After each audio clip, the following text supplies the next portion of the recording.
신부님이 씹는 걸 까먹는 치매가 온 거야. 이게 뭐냐 하면 곡기 끊는 거예요. 그럼 곡기를 끊으면요, 여러분들 죽을 때 가장 편안하게 죽는 건 곡기 끊고 죽는 거예요. 곡기 끊고 죽는 거예요. 죽을 때 가장 편안하게 죽는 건 곡기를 끊으면요, 곡기 끊은 할머니 할아버지들은요 신음소리도 안 내요. 신음소리도 안 내고 가만히 주무세요. 계속 주무시고, 여러분들 그렇게 갖고 죽을 때요, 마지막에는요, 여러분들 마지막에 죽을 때 황홀하게 죽는 사람들이 있대요.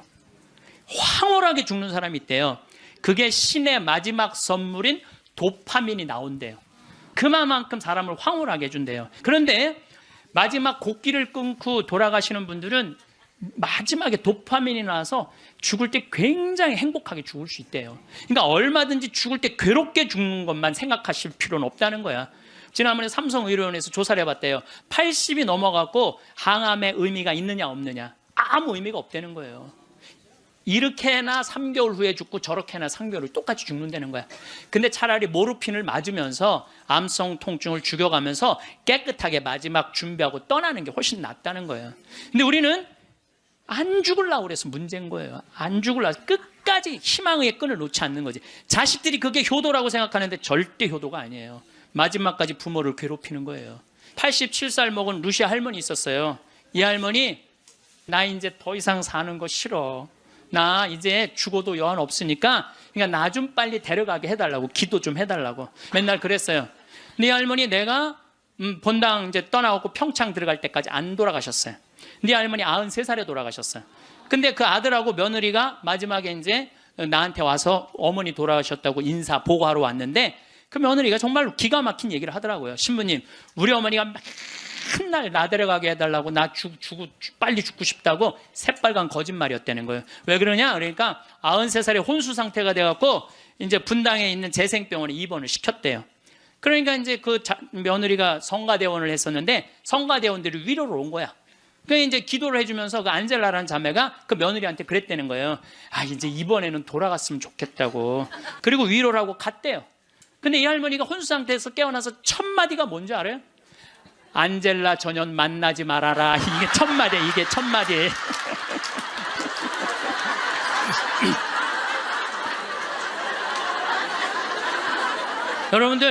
여러분, 오늘 영상의 주제는 세상에서 최고로 잘 죽는 방법입니다.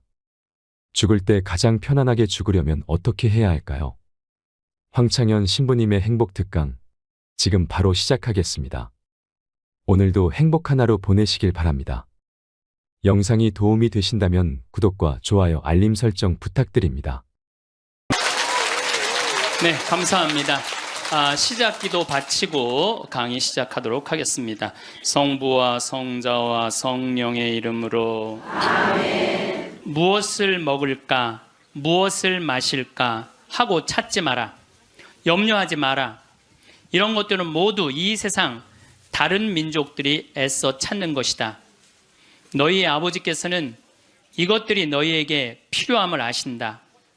오히려 너희는 그분의 나라를 찾아라. 그러면 이것들도 곁들여 받게 될 것이다.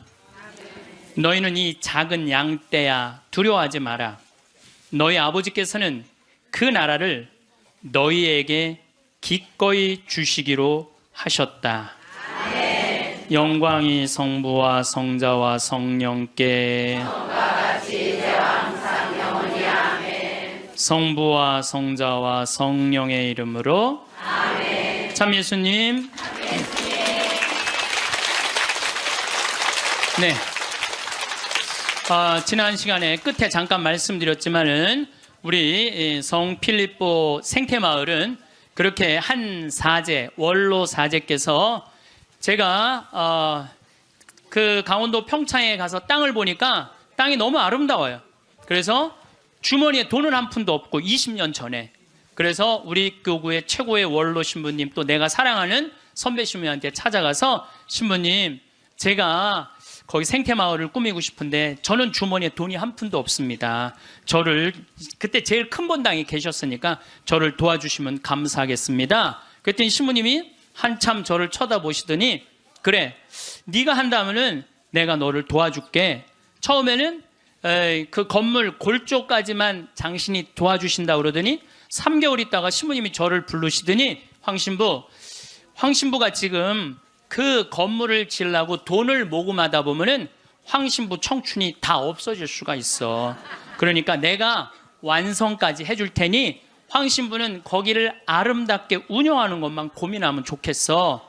이렇게 선배 신부님이 당신의 모든 걸, 그래서 신부님 돌아가실 때 통장에 내 강론대로 딱 500만 원 남았어요. 진짜로 너무 기적같이 딱 500만 원 남았어, 돌아가실 때. 그래서 그 신부님이 온전히 그 생태마을을 다 꾸미셔서 저한테 선물로 주신 거예요.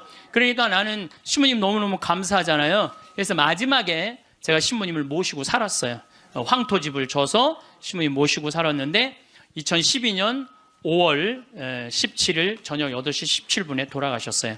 근데 신부님이 돌아가시기 전에 몇 번 실수를 하셨어요. 근데 저는 신부님이 이 다리가 이제 불편하니까 제가 마지막에 돌아가는 장면을 다 지켜본 거예요. 다리가 불편하니까 신부님이 거동하는 걸 너무너무 싫어하는 거예요. 그래도 제가 신부님 어떻게 했느냐면, 신부님 움직여야 된다고, 움직이자고. 그래갖고 어떻게 했느냐면은 나하고, 오늘도 부관장 신부가 왔는데 우리는 매년 부관장 신부가 오잖아요. 나하고 부관장 신부가 양쪽에 신부님 팔을 껴. 그리고 거의 들다시피 해갖고 외식을 나가는 거예요. 들다시피. 그럼 신부님이 앉지도 못하면은 양쪽에서 팔을 끼고 들어서 앉혀요. 그러면은 반쯤 누워서 드시죠. 반쯤 누워서 드시는데도 계속 끝까지.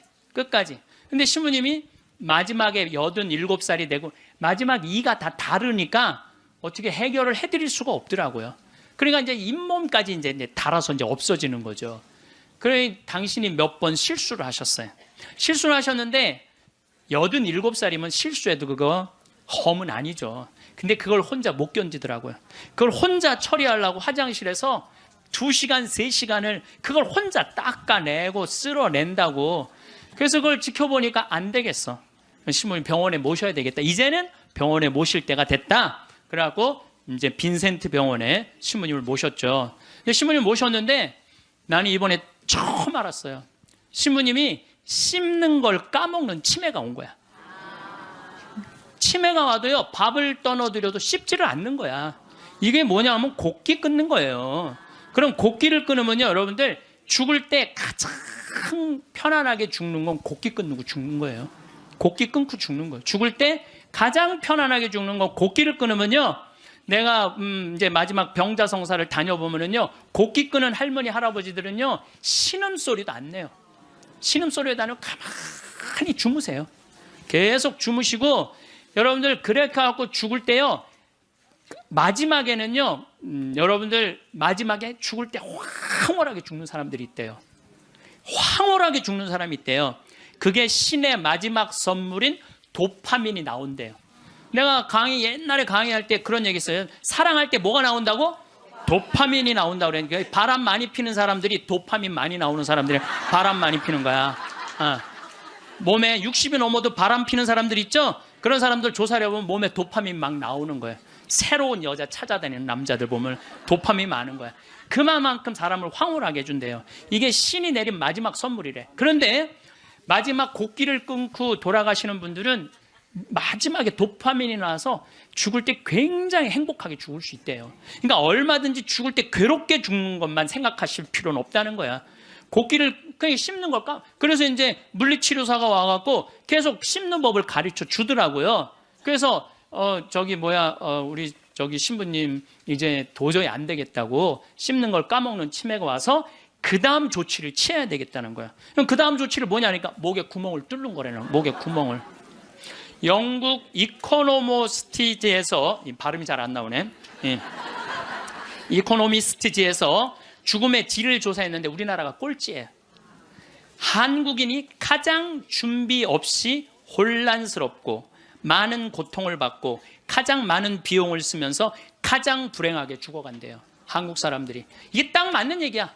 제가 지금 장장 9시간에 걸쳐서 죽음에 대한 얘기를 하죠. 근데 왜 우리는 죽음의 준비가 없이 혼란스러우냐? 끝까지 안 죽으려고 그래. 끝까지. 죽음 이후의 세계를 바라지 않기 때문에. 우리나라는 여러분들 터키 사람들은 천당 간다고 믿는 비율이 95%라고 제가 얘기했잖아요. 근데 우리나라 사람은 천당 간다고 믿는 비율이 49%밖에 안 되는 거예요. 그러니까 어떻게 해서든지 수단과 방법을 가리지 않고 끝까지 살려고 노력을 하는 거야. 그러니까 죽을 때 준비가 없는 거예요. 죽음을 받아들이지 않은 거야. 혼란스러운 거야. 내가 천국에 갈지 지옥에 갈지 이게 확신이 없으니까 혼란스럽고, 가장 많은 고통을 받아요. 끝까지 약을 투여하니까 고통을 겪는 거예요. 고통을 많이 받고 가장 많은 비용을 써. 이 서양 사람들, 영국 사람들 보면은요, 죽을 때가 되면은요, 받아들이는, 요즘 그런 문화가 그래서 참 안타까운 거는 미국의 대학은 죽음이라는 과목을 강의를 해요. 대학에서 아예 죽음이라는 것을. 여러분들, 우리가 인생의 가장 큰 숙제 중에 하나가 뭘까요? 죽음이에요. 근데 거기에 대해서 우리는 아는 게 하나도 없어. 그냥 안 죽으려고만 그래. 아는 거 없이 안 죽으려고만. 죽음학이라는 게 있다니, 죽음학이라는 게. 그래서 나는 우리나라 적어도 대학 정도면 죽음학을 가르쳐야 된다고 생각을 해요. 죽음에 대해서. 제가 마지막에 괴롭게 죽는 분들을 너무 많이 봤거든. 병자성사 쫓아가서 보면은 막 피를 토하고 막 온몸을 떨고 죽는 사람들도 많아요. 그런데 정말로 곱게 죽는 할머니들, 내가 정말로 잊지 않는 할머니야. 보자, 비산동 보자니까 22년 전 보자 때인데, 새벽에 막 사정환을 두들기는 거예요. 나가보니까 그냥 덩치가 이만한 고등학교 3학년 여학생인데, 신부님 우리 어머니 돌아가셔요. 그런데 99살이래. 그래갖고 새벽에 쫓아갔죠. 쫓아갔는데 내가 가니까 할머니 참 곱더라고요. 그런데 내가 병자성사를 하는데 아들이 어머니 신부님 오셨어요. 그러니까 나하고 눈을 마주치더니, 내가 병자성사 전례를 하는데 내 손 따뜻하더라고, 손이. 내 손을 잡고 전례가 마지막 우리 주 그리스도를 통하여 비나이다 하는데 딱 돌아가시더라고요. 아주. 그 할머니는 내 생각에는 그냥 직천당 간 거야. 자, 여러분들, 이제 내가 죽을 때 암이 걸렸어. 그럼요, 제일 좋은 건요, 호스피스 병동에 들어가는 거예요. 근데 호스피스 병동은 언제 안 받아주냐, 막 죽기 전에, 일보 직전에 안 받아줘요. 언제 받아주냐, 정신이 온전할 때, 거동이 가능할 때. 그 호스피스 병동에 들어가면은요, 모르핀이 한 대 200원이에요. 마약이 한 대 200원이에요. 그거 마약이요, 원도 한도 없이 놔줘요. 마지막에 호스피스 병동에서는. 그러니까 마지막까지 생각만 바꾸면 마지막까지 원도 한도 없이 마약 맞고 죽을 수 있어. 그래서 이걸 뭐라고 그러냐면은 암성 통증이 없게 해준다는 거예요. 암성 통증이. 근데 여러분들, 엄청난 차이가 있어요. 끝까지 살라고 항암제 하잖아요. 그럼 마지막까지 고통스럽게 살다가 죽는 거야. 근데 내가 80이 넘으면, 여러분들 지난번에 삼성의료원에서 조사를 해봤대요. 80이 넘어갖고 항암의 의미가 있느냐 없느냐, 아무 의미가 없다는 거예요. 이렇게나 3개월 후에 죽고 저렇게나 3개월 후에 똑같이 죽는다는 거야. 근데 차라리 모르핀을 맞으면서 암성 통증을 죽여가면서 깨끗하게 마지막 준비하고 떠나는 게 훨씬 낫다는 거예요. 근데 우리는 안 죽으려고 그래서 문제인 거예요. 안 죽으려고, 끝까지 희망의 끈을 놓지 않는 거지. 자식들이 그게 효도라고 생각하는데 절대 효도가 아니에요. 마지막까지 부모를 괴롭히는 거예요. 그래서 여러분들도 때가 되면은 그냥 호스피스 병동에 들어가서 마약 원도 한도 없이 맞고 죽으셔요. 죽을 때. 어쨌든 이제 신부님이 87세인데 곡기를 끊고 목에 구멍을 뚫고 참 힘든 시간을 보냈어요. 2월 2일 날 입원했으니까 5월 17일 날 돌아가셨거든요. 그런데 여러분들, 3개월 고생하고 죽는 거는요, 가장 행복하게 죽는 거예요. 죽을 때 3개월 정도 고생을 하면은요, 내가 자식 아니야, 우리 신부님한테. 자식은 내가 마저 못한 효도하고, 찾아볼 거 찾아보고, 주위에 만날 사람 다 만나고, 3개월 지나면서부터 지겨워요. 그러니까 3개월만 고생하고 죽는 게 제일 좋은 거예요. 진짜 좋은 건 지쳐서 죽는 거고, 그냥. 그래도 떠나는 게 너무 갑작스럽게 떠나면 자식들이 섭섭하잖아요. 그러니까 3개월 정도 고생하다 죽는다. 근데 우리 신부님은 정확하게 3개월 보름 병원에서 고생을 하셨죠. 이제 월요일 날에 이제 돌아가실 것 같아갖고, 이제 주교님 두 분 다 오시고, 마지막에 이제 인사해야 되니까 교구청 신부들 다 오고, 또 아들 신부들, 2년 있던 신부들 다 오고, 또 신부님 평생 따르고 존경했던 교우들 다 오고, 그러고 다 왔는데 이제 돌아가실 것 같아갖고, 병원에서도 이제 곧 돌아가실 거라고 그러는데 다 오고 다 갔는데 밤 12시가 됐는데도 안 돌아가시는 거야. 다 준비하고 이제 떠나보낼 준비 다 했는데 새벽 2시가 돼도 안 돌아가시는 거예요. 나는 당장 내일부터 또 피정 강의해야 되는데 그래서 내가 신부님한테 그랬어요. 이제 이렇게 계속 잠만 주무시니까 신부님 내가 옆에 지키고 있으면 좋겠는데 아무래도 신부님 안 돌아가실 것 같으니까 나 피정 강의하고 또 올 테니까 그때까지 살아 있으라고. 그리고 나는 이제 강원도 평창에 가서 피정을 계속했는데 목요일 날 그날은 느낌이 이상하더라고요. 오늘 돌아가실 것 같다. 전화를 계속해 보니까 계속 혼수 상태라고 그러고. 그래서 목요일 날은 강의 2시에 마치고 부관장 신부님한테 야 네가 나머지 다 해라. 나 아무래도 오늘 신부님 돌아갈 것 같다. 그래갖고 이제 부지런히 이제 수원 빈센트 평창에서 빈센트에 또 와갖고 이제 신부님 옆에 이제 한 저녁 7시 됐는데 와서 보니까 멀쩡하게 계신 거예요. 안 돌아가시고 1시간을 지키고 있는데도 계속 그냥 멀쩡하게 있는 거예요. 그래서 내가 이제 신부님한테 얘기했죠. 신부님 이제 좀 돌아가셔라. 아니 내가 장어를 많이 사줘서 안 죽는 거냐. 신부님이 돌아가셔야지 신부님도 편안하고 나도 편안할 거 아니냐. 이제 그냥 신부님 평생 사죄로 60년 동안 살으셨으니까 하느님이 신부님 자리 잘 만들어 놨을 거니까 돌아가셔라. 근데 뭐 3일 동안 혼수 상태에 있던 분이 내가 그 말을 했는데 눈을 딱 뜨는 거예요. 내가 얼마나 깜짝 놀랐는지 몰라. 이분이 워낙 무서운 분이거든요. 눈을 뜨는데 깜짝 놀랐어요. 그랬더니 그 평생 로사하고 가브리엘 신부님 모시던 부부가 그러는 거예요.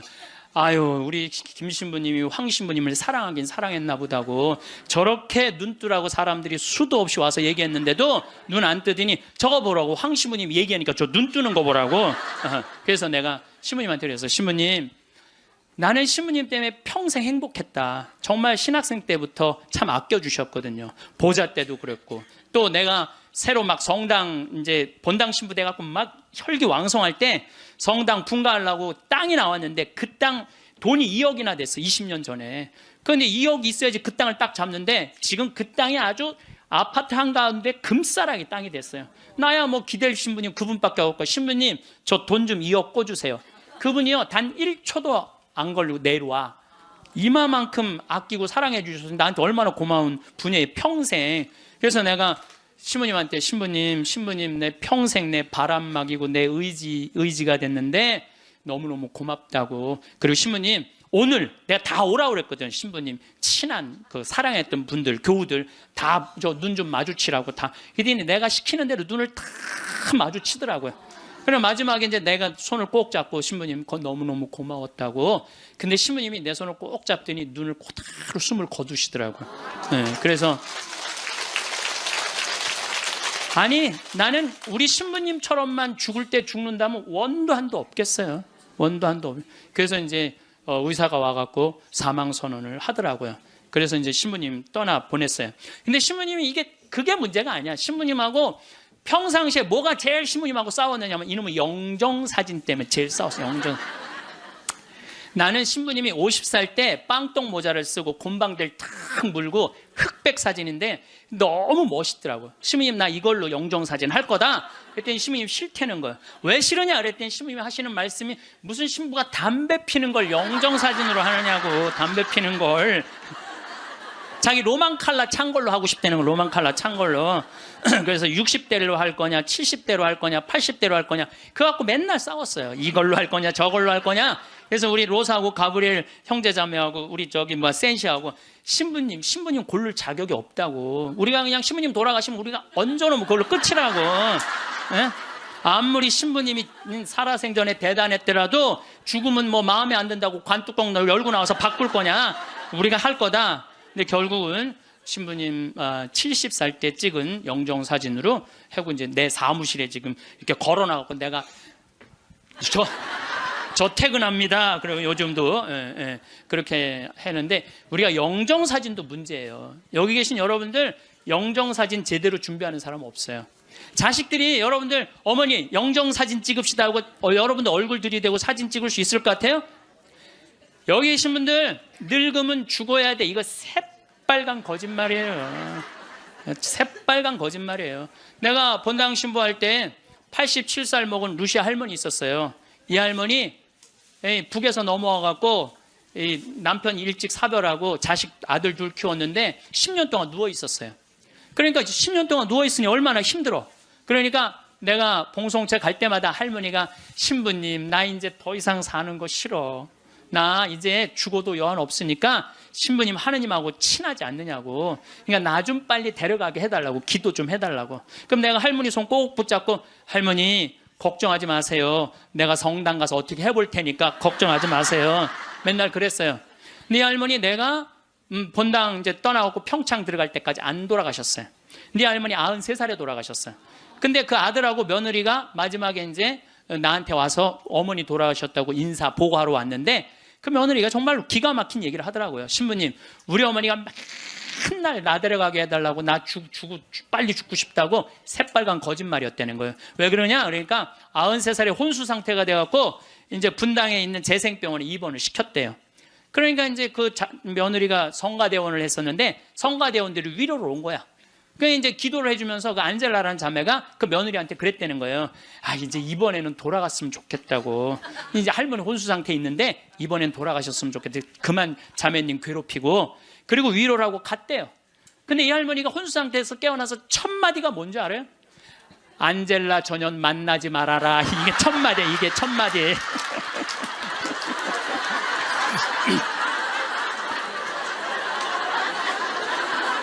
여러분들 죽음이 가까울수록 삶에 대한 애착은 더 강한 거예요. 죽음이 가까울수록 삶에 대한 애착은 더 강한 거예요. 그러니까 어머니 사진 찍읍시다, 영정 사진 찍읍시다. 자식들이 못 들이대요. 또 여러분들 그 수상한 그녀라는 거 봤어요?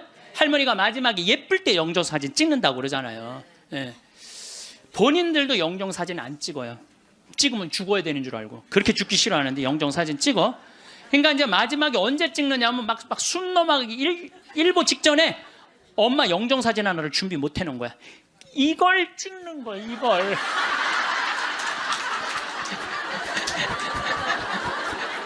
그래갖고 내가 조문을 가보잖아요. 그러면 머리 하얗고 다 이런 사진만 있어요. 안 그래도 슬픈데 이러고 있으면 더 슬프죠. 얼마나 고생을 하고 죽었길래 저러게 하고 저러고 죽나. 여러분들 영정 사진도요 제일 예뻤을 때 찍어 놓으세요. 지금도 보면 다 이뻐요. 지금 보면 다 이뻐. 그럼 예쁘게 화장도 하고 곱게 해서 뭐 머리가 하얀 분은 꽃모자 쓰면 되잖아. 꽃모자 딱 쓰고 얼마나 좋아요. 여기 어르신 남자 어르신 분들도 집에 가서 40대 50대 한번 사진 보세요. 이야 내가 이렇게 잘생길 때가 있었나. 그 사진으로 하세요. 보세요. 그 저기 수상한 그녀에서 그 나문희 씨가 이런 말을 해요. 내가 그래도 이쁜 얼굴로 할 때 자식들이 제사할 때 봐도 이쁜 얼굴로 보면 기분 좋다는 거죠. 근데 제사할 때 몇 년 할 건데 그냥 이런 걸로 제사를 할 때 그렇게 해요. 나는 장례미사 때 성가도 마음에 안 들어. 성가도 너무 슬퍼. 뭐 죽는 게 뭐 이렇게 슬프다고. 그래서 나는 장례미사 때 난 성가 난 다 정해놨어요. 아예 성가 번호 못 정하게 내가 정해놨는데 나는 처음 성당 나가서 배운 성가가 주날개미 씨예요. 나 그 입당 성가로 정해놨어요.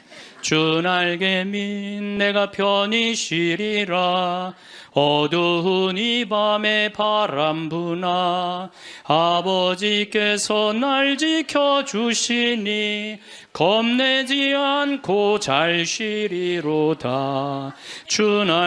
주날개미 즐겁도다 그 사랑 끊을 자니뇨.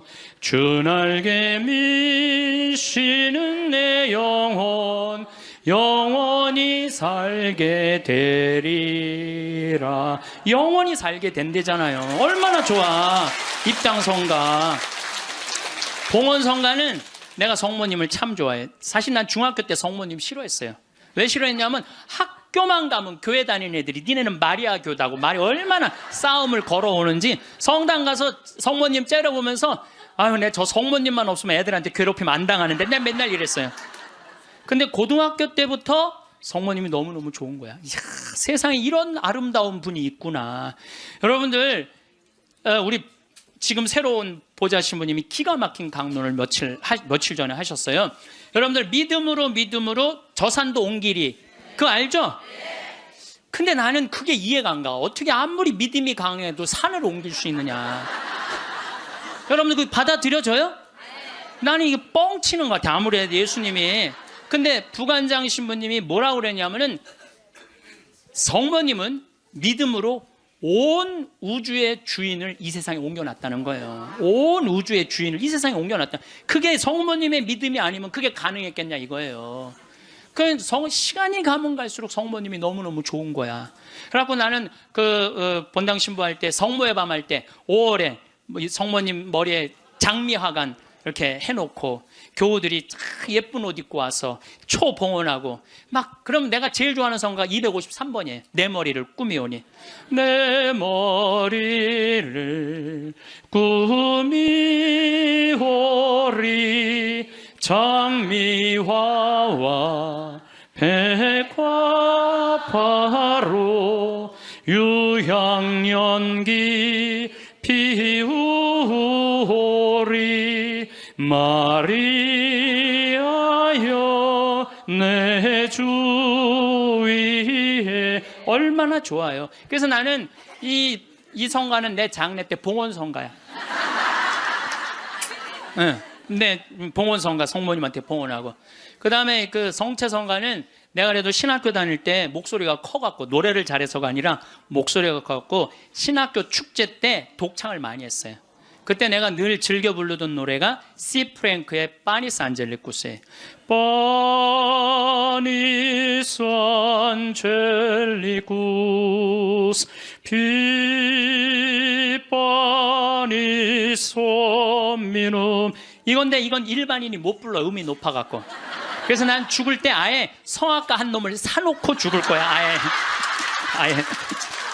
야, 너 나 죽으면 꼭 와서 불러라. 나의 돈을 줘놓고. 예. 퇴장성가는 내 한평생을 예수님 안에 내 온전하게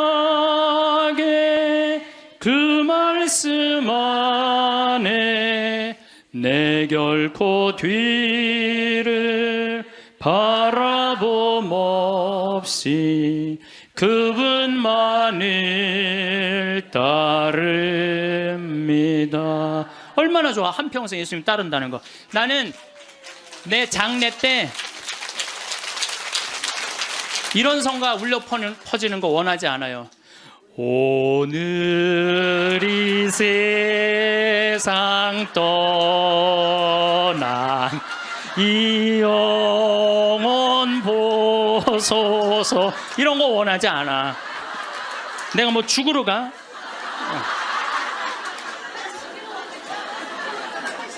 여러분들, 우리가요, 이 죽을 때도 좀 멋있게 죽자 이거예요. 멋있게. 그래서 죽음을 피하지만 말고 죽음을 준비해 놓고 죽잖아요. 그리고 장례 때 장례 예물 하나 준비해 놓지 않고 죽지 말라는 거예요. 예? 그냥 신부님한테 찾아가고 미리 죽을 때 한 1년 전에 알잖아요. 내가 견딜 거다 못 견딜 거다. 끝까지 살지 않을 거 아니에요. 그럼 100만 원이든 200만 원이든 예물 갖다 주면서, 신부님 나는 내 저기 장례 때 꽃 예쁜 걸로 해달라고 그러고, 성가대 이 성가 해달라고 번호도 좀 갖다 주고 예물도 좀 드리고 좀, 그리고 좀 멋있게 죽으세요. 그게 죽음을 준비하는 거야. 내가 12년 전에 그 김마리아 할머니라고 있었어요. 폐암으로 86세에 돌아가셨는데 병자성사를 청하더라고요. 가보니까 할머니가 그러는 거예요. 신부님 머리맡에 저 봉투 좀 꺼내보라는 거예요. 꺼내보니까 4천만 원이 들어있어요. 할머니 이게 뭐냐고 그러니까, 신부님 내가 평생을 살면서 40의 과부가 되었고 자식을 6을 키웠대요. 그야말로 뼈가 빠지게 살았대. 뼈가 빠지게. 근데 신부님이 본당 신부님으로 딱 오시더니 누가 고생만 하다 죽으라고 그랬느냐고. 예수님이 그런 적 한 번도 없다고. 예수님은 맨날 먹고 마시고 노는 게 일이었다고. 성서에 그 말이 나와요. 저 사람은 맨날 먹고 마시고 논다, 이게 성서에 나온다니까요. 아시죠? 네, 그게 일이었던 분이야. 근데 우리는 왜 뼈가 빠지게 고생만 해야 돼? 우리도 예수님 닮으려면 먹고 마시고 놀아야지. 그래갖고 내가 성당 본당 신부할 때 할머니 할아버지들한테 그랬어요. 할머니 할아버지들 우리 제주도 여행 가자. 자기 돈으로 돼갖고 여행을 안 가면 누가 돼서 가야 돼? 자식들이 돼야 되잖아요. 근데 누가 늙은 엄마 데리고 제주도 여행을 가요? 신혼여행이나 가지. 그래갖고 돈 걱정하지 말아라. 여기 헌금봉투에 돈 많다. 이걸 가지고 가자. 그래갖고 성당 예산으로 할머니 할아버지 200명 데리고 제주도를 4박 5일 갔었어요.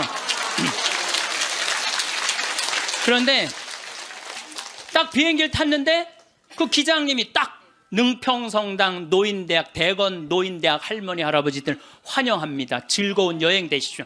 할머니들이 깜짝 놀라는 이게 뭔 소린가. 평생 그런 대우를 받아봐요. 비행기 기장님이 여행 잘하시라고 그러니. 그리고 이제 마라도를 가는데 그날따라 날치가 날아가는데 막 30m씩 날치가 날아가는데 막 기가 막힌 거예요. 그러니 이 할머니들이 신부님이 손잡고 회 먹으러 가지, 배 타러 가지, 얼마나 신나요. 그러면서 그 할머니 마리아 할머니가 그래요. 내 평생 신부님하고 산 3년처럼 행복했던 적은 없다는 거예요. 신부님이 청와대도 데리고 가고, 청와대도 여러분들 청와대도 신청만 하면 다 들어갈 수 있어요. 청와대도 신청만 하면 다 들어가. 그 다음에 강원도 생태마을은 내가 그 주인이니까 맨날 3박 4일씩 할머니들 데려와서 놀고 래프팅 태워주고. 그러니까 자기는 그 3년 동안 사는 게 인생에 그렇게 행복했을 적이 없었다는 거야. 정말 성당 가는 게 소풍 가는 기분이었대. 매일매일. 근데 신부님 말대로 내가 할머니가 돈이 많았는데 쓸 줄을 몰랐던 거야.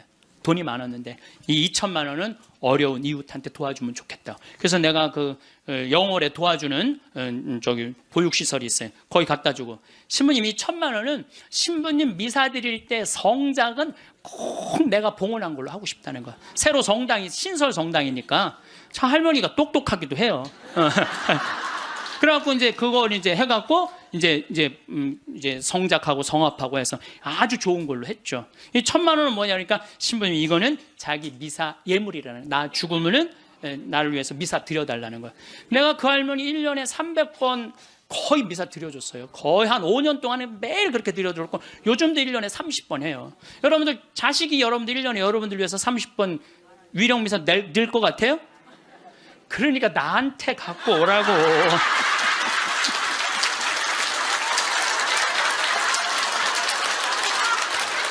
이거는 농담이에요. 이거는 농담이고 본당 신부님한테 갖다 드리세요. 본당 신부님한테.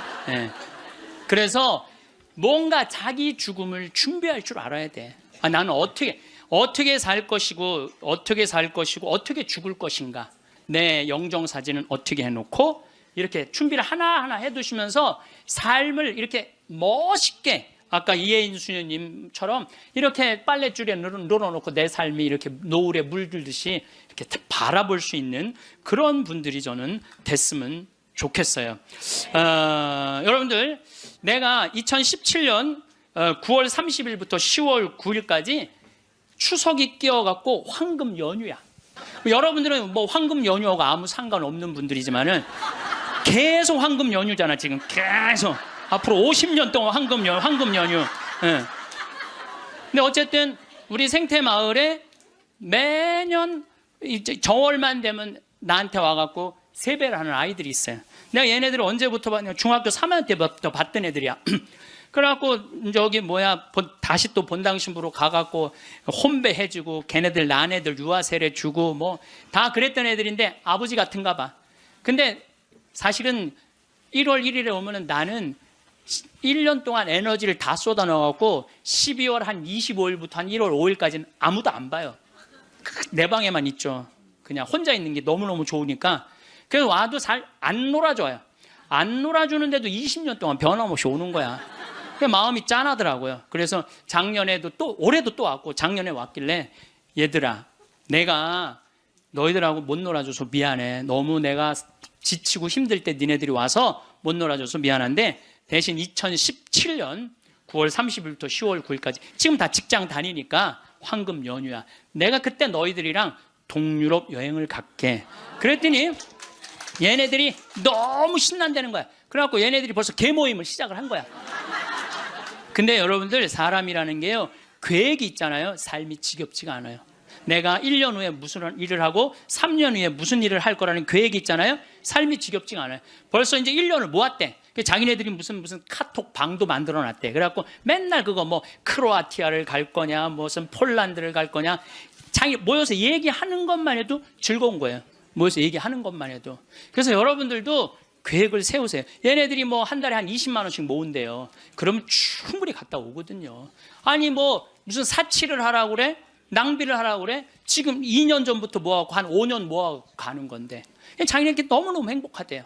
그래갖고 거기 벌써 뭐 20명이나 모였대. 한 10명 데리고 가려고 그랬더니 우리 직원들도 자기네들도 간다는 거야. 네. 저는 여러분들 제가 요즘 아프리카 봉사를 참 많이 하잖아요. 난 우리 직원들한테 이번 연말에 직원들 회의를 하는데 직원들한테 너무너무 고마운 게 얘네들 분유를 대주는 그 기관에서 작년 말로 분유를 끊었대요. 수녀님이 걱정을 하더라고요. 그래서 내가 우리 직원들한테 넌지시 얘기했어요. 야, 거기 분유 우리 잠비아 우리 생태마을 직원들이 모아서 보내주면 안 될까? 그랬더니 직원들이 막 회의를 하더니 30명 직원들이 하겠다고. 보니까 1년 내내 분유를 대줄 수 있겠더라. 우리 직원들이 이렇게 내는 걸 보니까. 우리 또 보좌 신부님은 11조를 또 한대요.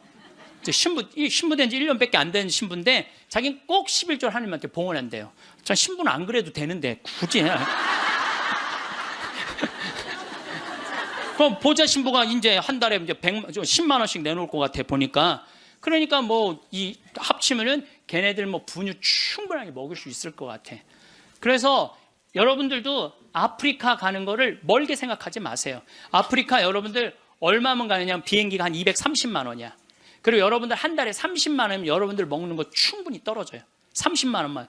그럼 230만 원에 30만 원이면 360만 원 아니에요. 그렇죠? 600만 원. 그리고 400만 원은 거기다 주고 1000만 원만 있어도 아프리카 1년 갔다 올 수 있어요. 거기 가면 여러분들 할 일 너무너무 많아요.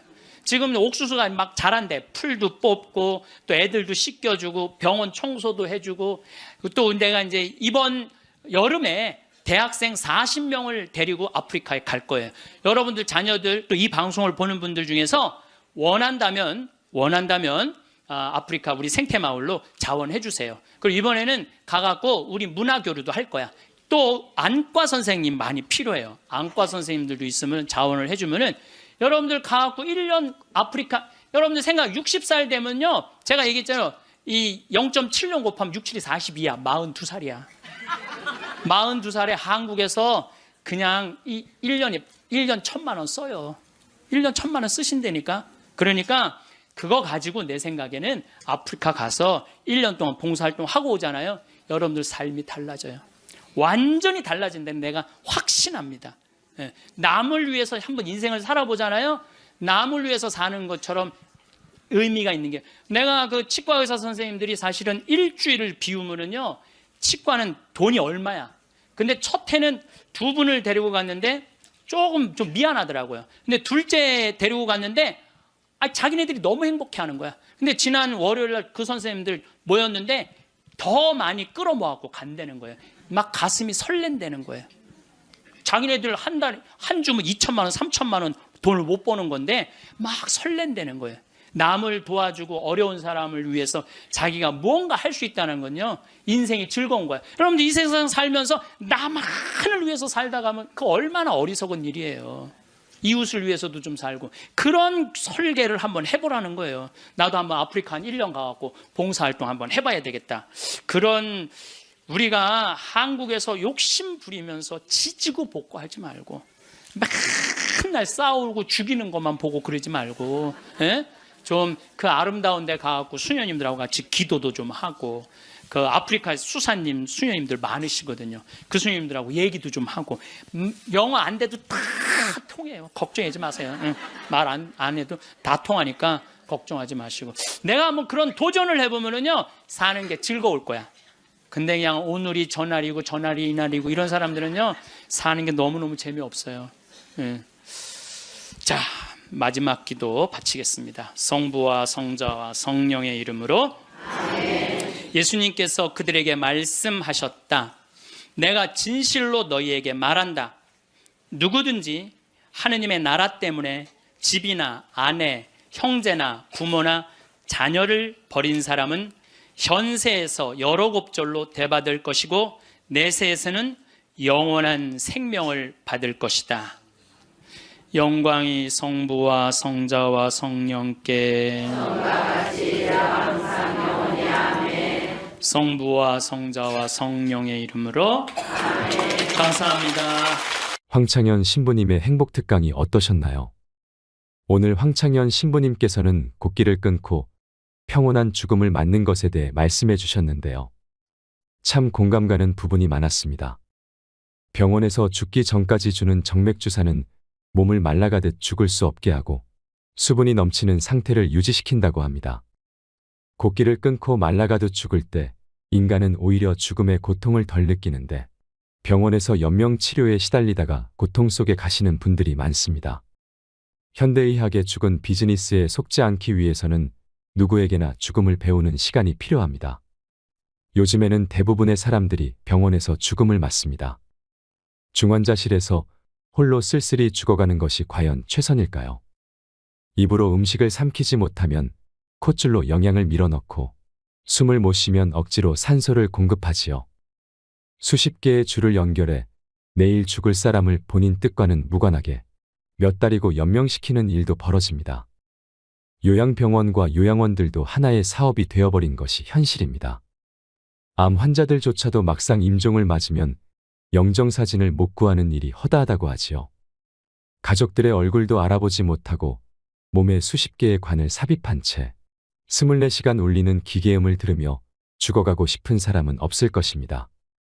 그러나 죽음을 외면하면 이런 일은 언제라도 일어날 수 있습니다. 병원의 죽은 비즈니스에 속지 않고 원하는 방식으로 생을 마무리하려면 어떤 준비가 되어 있어야 할까요? 저는 좋은 의사란 최선을 다할 때와 이제 그만 놓아야 할 때를 분명히 할 줄 알고 가족을 설득할 수 있어야 한다고 믿습니다. 왜 의사들은 죽음 앞에서 거짓말을 할까요? 인공호흡기를 달면 그래도 당장은 좀 편해지실 거야 하는 말은 거짓말입니다. 인공호흡기를 단 상태에서는 자발 호흡을 어떤 형태로든 죽여놓지 않으면 제정신으로는 버티기가 힘들기 때문입니다. 중환자실에서 사망한 환자의 가족들의 공통적인 푸념은 사랑하는 우리 아버지 우리 어머니가 주렁주렁 뭘 달고 동여맨 채 돌아가셨다는 말입니다. 이것이 현실입니다. 인공호흡기를 단 환자의 60에서 80%가 선망을 경험하는데 쉽게 말해 정신줄을 놓는다고 이해하면 됩니다. 환자나 가족들에게 이것은 생지옥이나 마찬가지입니다. 좋은 죽음이란 무엇일까요? 죽음에 임박했을 때도 존엄성과 사생활을 보호받을 수 있어야 합니다. 그리고 죽을 장소를 내가 선택할 수 있어야 합니다. 마지막으로 임종 시 함께 할 사람을 선택할 수 있어야 합니다.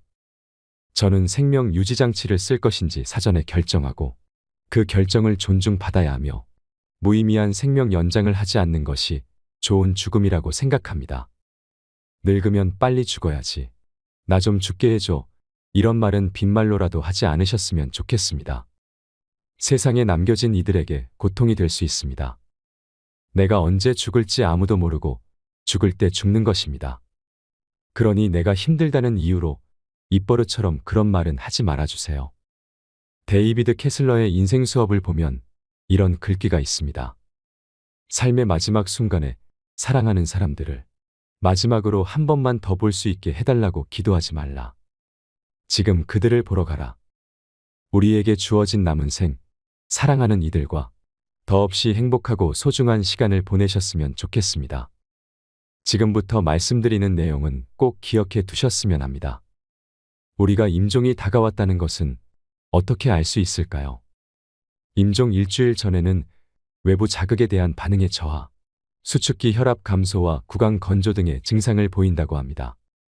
특히 임종 하루 이틀 전부터는 혈압이 현저하게 떨어지고 가래 끓는 소리를 내며 눈을 위로 치켜뜨는 증상을 보인다고 하죠.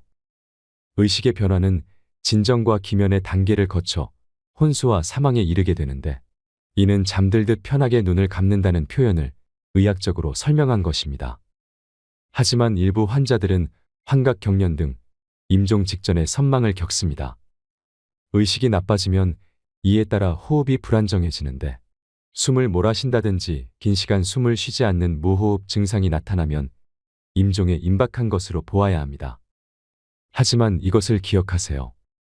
무난한 임종 상태로 임종에 가까워지면 오히려 통증은 줄어듭니다. 임종 환자의 가래 끓는 소리를 의학적으로 임종천명이라고 하는데요. 신체 기능이 쇠약해져 기관지에 고인 분비물을 뱉어내거나 삼킬 수 없어지면서 기도 내에 분비물이 쌓여 발생합니다. 이 증상이 일어날 때쯤이면 대체로 의식은 혼수 상태이며 환자는 불편함을 거의 느끼지 않는다고 알려져 있습니다. 이 시점에 도저히 참지 못하고 환자를 의료기관으로 옮기는 순간 연명 치료의 굴레에 들어서게 되는 것입니다. 밥을 못 먹는 단계를 지나 물도 못 마시는 단계가 오면 이제는 정말 살 시간이 얼마 남지 않았음을 알고 이에 대한 준비를 해야 합니다. 통념과 달리 임종 환자는 탈수가 되었다고 해서 갈증을 호소하지 않습니다. 우리 주변의 현인들 중에서는 영면에 들기 전 곡기를 끊고 죽음을 기다리는 경우가 있습니다. 저는 가야 할 때가 왔다고 생각되면 이렇게 자연으로 돌아가는 것이 가장 바람직한 형태의 죽음이 아닌가 생각합니다. 김학철이라는 독립운동가를 아시나요? 임종하시기 전에 21일간 물만 드시면서 꼬박 굶고 마지막에 관장을 하고 돌아가셨다고 하는데요. 이렇게 돌아가시면 염할 것도 하나도 없다고 합니다. 마지막으로 김학철 전집에 있는 이 글귀를 들으시면서 어떤 죽음이 좋은 죽음일지 한번 생각해 보시면 좋을 것 같습니다. 노혁명가의 죽음, 은빛 호각. 내 일생을 통해 가장 경계해온 것이 남에게 쓸데없이 폐를 끼치는 일이요. 다른 하나는 번거로움이니. 며느리 너는 나 죽은 날에도 울지 말고 그냥 학교에 가라. 가서 평상시처럼 아이들을 가르쳐라. 위험 있는 삶도 어렵지만 사람이 천명을 알고 자신의 죽음을 위험 있게 맞기가 쉽지 않거늘. 그러나 선생은 그렇게 했다. 더는 목숨에 연연하지 않겠다며 일체의 병원 치료와 주사를 거부하고 꼬박 20하루를 굶은 뒤 소년처럼 머리는 면도로 깨끗이 밀고 간호사를 불러 관장하고 중산복으로 갈아입은 다음 남들이 다 잠자는 새벽 2시 반에 조용히 식구들을 깨워 병원으로 갔다. 그리고 평소의 모습처럼 침대에 누워 도란도란 얘기를 하시다가 그만 깜빡 저 세상으로 가시었다. 입가엔 행복했던 날 손녀와 함께 짓던 미소 자국이 역력했으며 눈가에선 마지막 매섭고 밝은 빛이 빛났다. 향년 85세. 이상으로 책틀맨이었습니다. 지혜를 쌓는 당신의 오늘이 아름답습니다. 더 좋은 영상으로 찾아뵙겠습니다.